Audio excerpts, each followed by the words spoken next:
টাঙ্গাইলে তেবাড়িয়া দপ্তর রাস্তার ঘনিপাড়া অংশে নির্মিত প্রায় ৪ কোটি টাকার সেতুর সংযোগ সড়ক না থাকায় দুর্ভোগে পড়েছেন ২০ গ্রামের মানুষ। এ বিষয়ে সংশ্লিষ্ট কর্মকর্তা জানিয়েছেন, প্রকল্পটি কিছুটা সংশোধন করে পুনরায় টেন্ডার দিয়ে সেতুর বাকি কাজ সম্পন্ন করা হবে। শফিকুজ্জামান খান মোস্তফার তথ্য ও চিত্রে বিস্তারিত জানাচ্ছেন দুর্জয় দাস। ২০২৩ সালে এলজিইডি প্রকল্পে প্রায় ৩,৮৪,০০,০০০ টাকা ব্যয়ে সেতুটি নির্মাণ করা হয়, কিন্তু ৩ বছর ধরে সেই সেতুর দুপাশে গাইডওয়াল এবং সংযোগ সড়ক নির্মাণ না হওয়ায় চরম দুর্ভোগে পড়েছেন এলাকাবাসী।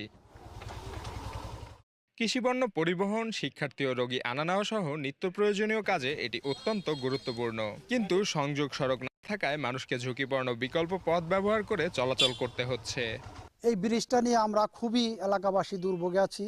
৩ বছর ধরে ব্রিজ করছে, ৩ বছরের মধ্যে মনে করেন এই কন্ট্রাক্টর এলে দেখা সাক্ষাৎ করে না, এখানে মাটি ফেলায় না। ২০,০০০ মানুষের মতো প্রায় আমরা এই মানুষগুলো খুবই ভোগান্তির মধ্যে আছি। আমাদের দাবি হলো এখান থেকে নিয়ে এখানে দুই পাশে মাটি ভরাট করে ওদিক থেকে বাজার পর্যন্ত রাস্তাটা আমরা ক্লিয়ার চাই। আমরা চাচ্ছি যে দ্রুত যাতে আমাদের ব্রিজটা করে দেয়, বিশেষ করে দুই পাশে মাটি ফেলে আমাদের ভরাটটা করে দেয়, যাতে আমাদের এরকম ভোগান্তি না হয়।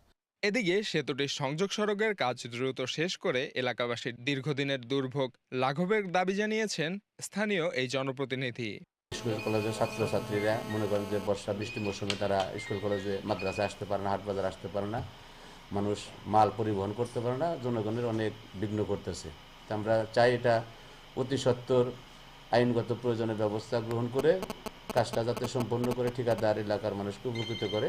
অন্যদিকে ঊর্ধ্বতন কর্তৃপক্ষের অনুমতি পেলেই সেতুটির সংযোগ সড়কের কাজ শেষ করা হবে বলে জানিয়েছেন এই এলজিইডি কর্মকর্তা। খাসগনিপাড়া ব্রিজটি আমাদের কাজটি অলরেডি সম্পন্ন হয়ে গিয়েছে, এখন শুধু অ্যাপ্রোচের কাজটি বাকি রয়েছে। অ্যাপ্রোচের কিছু সংশোধন দরকার ছিল, সেই অনুযায়ী আমরা প্রাক্কলন প্রস্তুত করে ঊর্ধ্বতন কর্তৃপক্ষ বরাবর প্রেরণ করা হয়েছে। ঊর্ধ্বতন কর্তৃপক্ষের অনুমতি পেলেই আমরা কাজটি দ্রুততম সময়ের মধ্যে শেষ করে জনগণের জন্য উন্মুক্ত করে দেব। সেতুটির কাজ সম্পন্ন না হওয়ায় চরম দুর্ভোগে পড়েছে এলাকাবাসী। দুর্ভোগ কমাতে সংশ্লিষ্ট সরকারি দপ্তরে দ্রুত হস্তক্ষেপ কামনা করছেন তারা।